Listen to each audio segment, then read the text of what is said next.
Greetings. My name is Allison Dean, and it is my pleasure to be able to read to you a chapter from Anne of Windy Poplars from my home in Hessel, East Riding of Yorkshire, England. It's a beautiful sunny day, the daffodils are blooming, and I have reading companions today. So let me introduce you. We have Padre Neil Bear. Of course, no reading in this household is ever complete without a religious.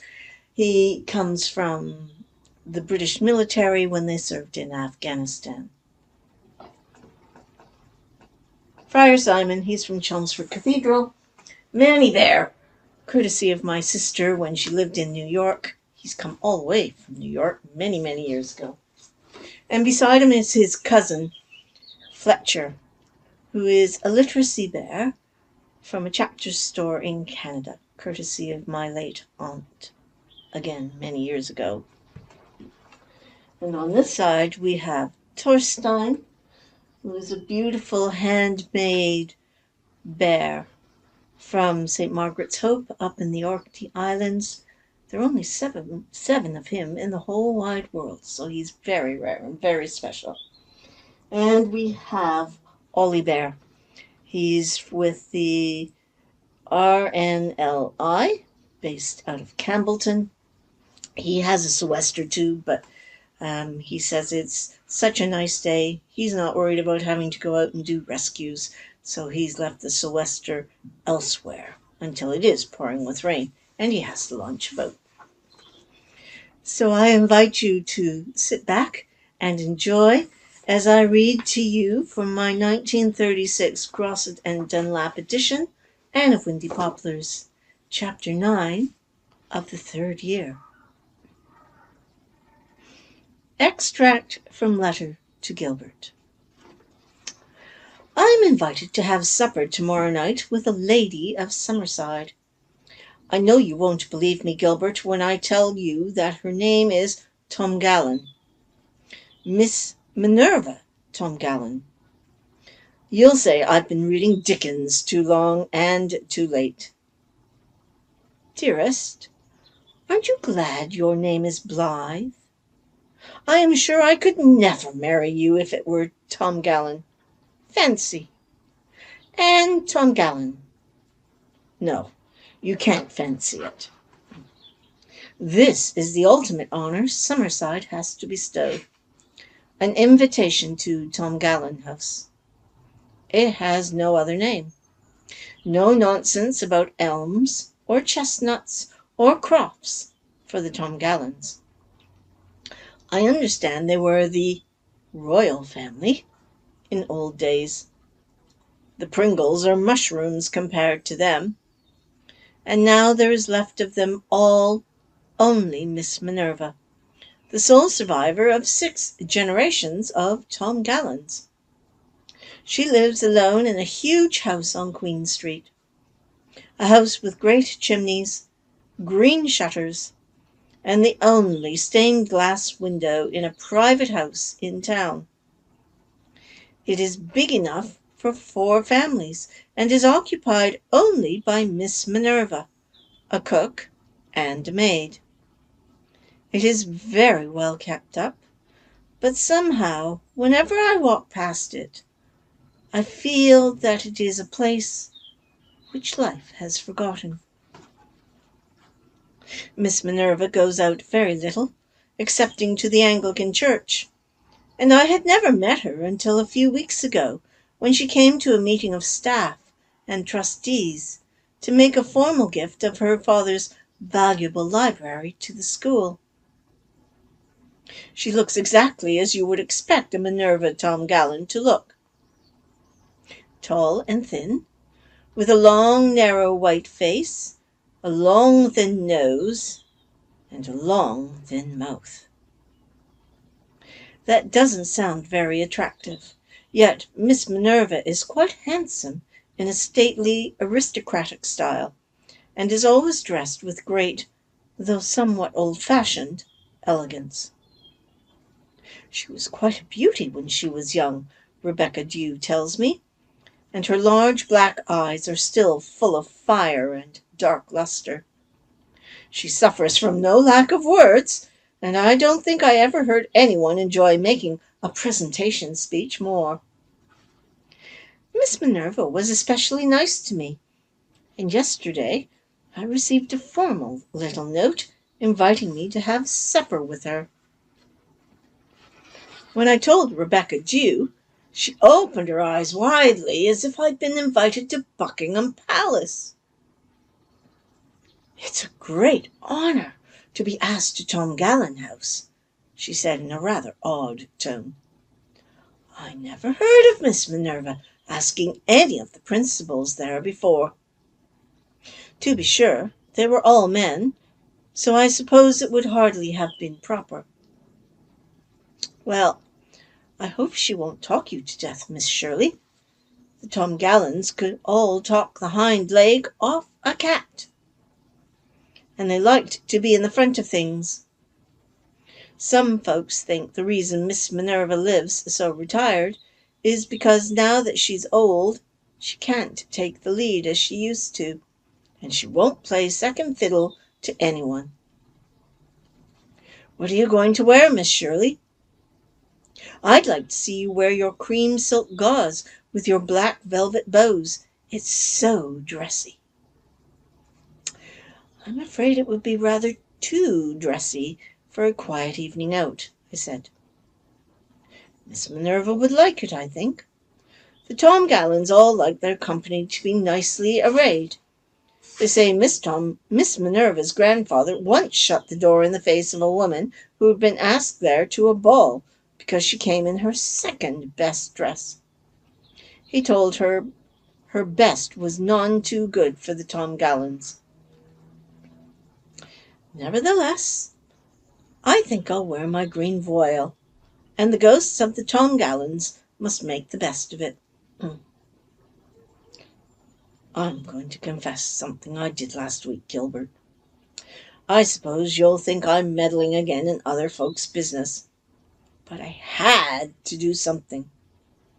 I'll not be in Summerside next year, and I can't bear the thought of leaving little Elizabeth to the mercy of those two unloving old women who are growing bitterer and narrower every year. What kind of girlhood will she have with them in that gloomy old place? I wonder, she said to me wistfully not so long ago, what it would be like to have a grandmother you weren't afraid of. This is what I did. I wrote to her father. He lives in Paris, and I didn't know his address, but Rebecca Dew had heard and remembered the name of the firm whose branch he runs there, so I took a chance and addressed him in care of it. I wrote as diplomatic a letter as I could, but I told him plainly that he ought to take Elizabeth.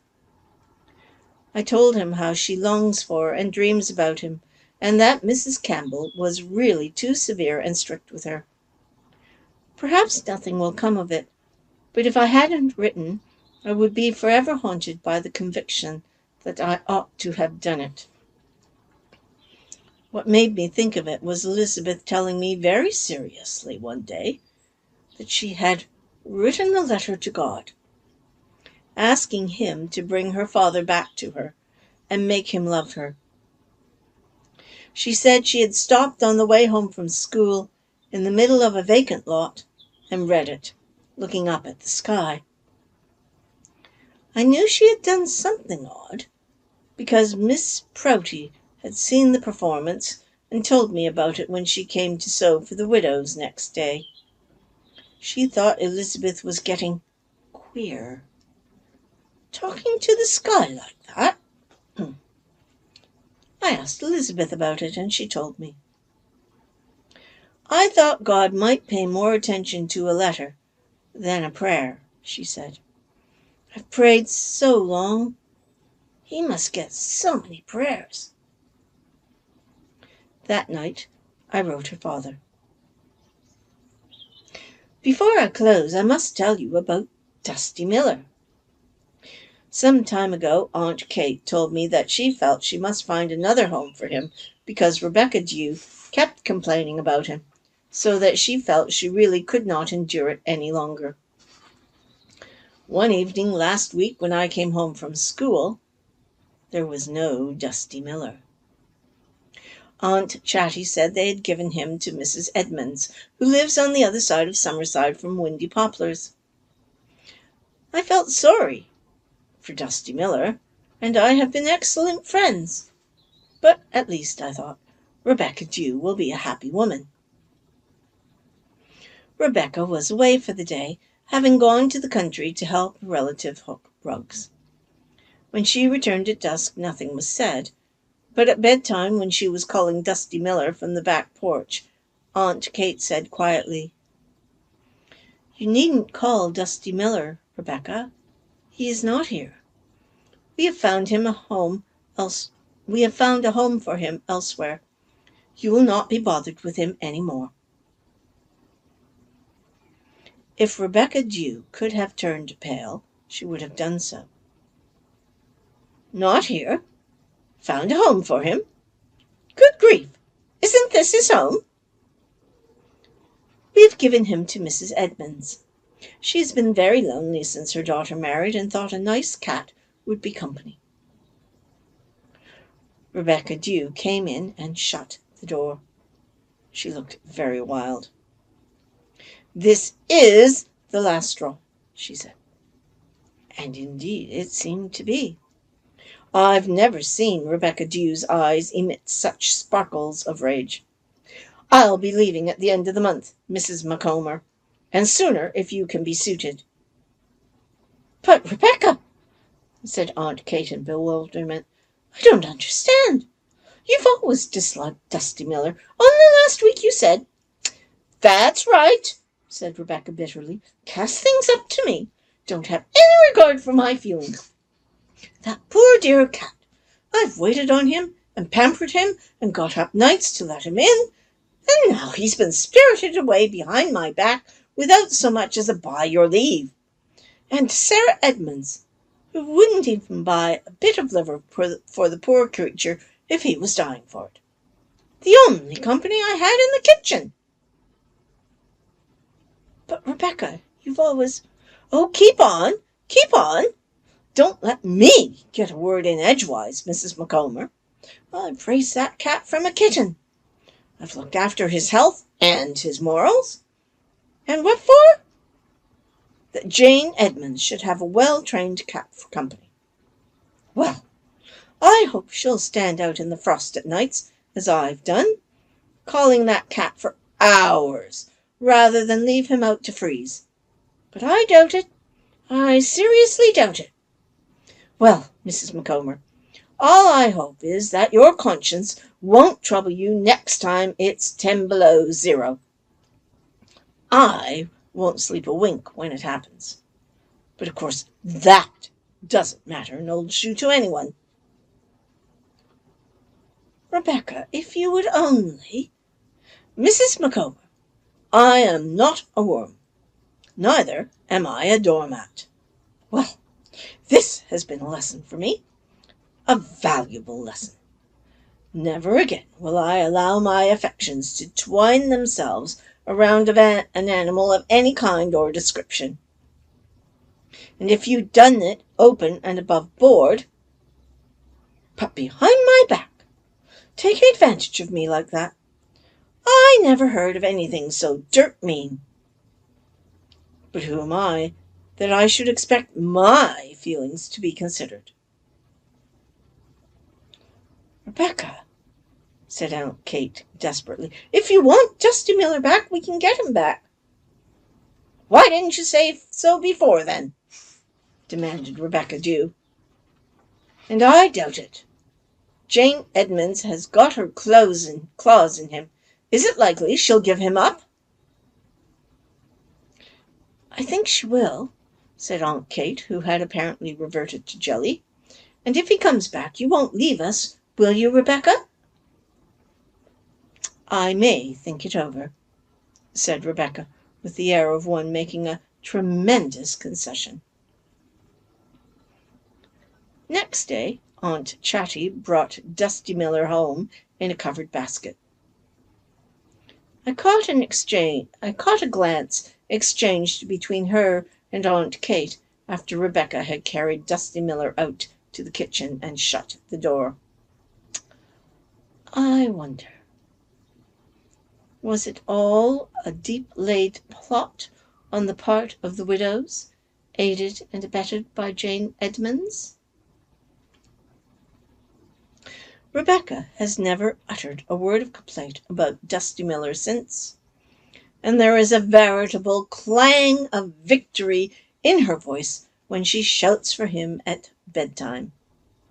It sounds as if she wanted all Summerside to know that Dusty Miller is back where he belongs, and that once more she has got the better of the widows. Here ends Chapter 9 of the third year of Anne of Windy Poplars. I hope you enjoyed it.